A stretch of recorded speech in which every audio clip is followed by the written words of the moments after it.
Hormuz প্রণালীতে মার্কিন যুদ্ধজাহাজে ইরানি ক্ষেপণাস্ত্র হামলার খবর নিয়ে শুরু হয়েছে তুমুল বিতর্ক।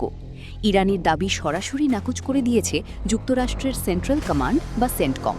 সামাজিক যোগাযোগ মাধ্যম এক্সে দেওয়া এক পোস্টে সেন্টকম স্পষ্ট জানিয়েছে মার্কিন নৌবাহিনীর কোনো জাহাজে হামলার ঘটনা ঘটেনি। ইরানের পক্ষ থেকে দুটি ক্ষেপণাস্ত্র দিয়ে মার্কিন যুদ্ধজাহাজে আঘাত হানার যে দাবি করা হয়েছে তা সম্পূর্ণ অসত্য।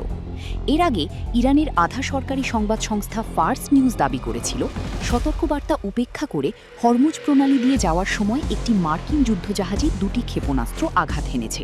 ইরানের সামরিক বাহিনীর দাবি অনুযায়ী তারা প্রণালীতে মার্কিন নৌবাহিনীর ওই জাহাজটিকে রুখে দিতে সক্ষম হয়েছে। সেন্টকম আরও জানিয়েছে তাদের বাহিনী বর্তমানে প্রজেক্ট ফ্রিডমে সহায়তা করছে এবং ইরানের বন্দরগুলোতে নৌ অবরোধ কার্যকর করার কাজ চালিয়ে যাচ্ছে। একদিকে তেহরানের হামলার দাবি, অন্যদিকে ওয়াশিংটনের অস্বীকৃতি।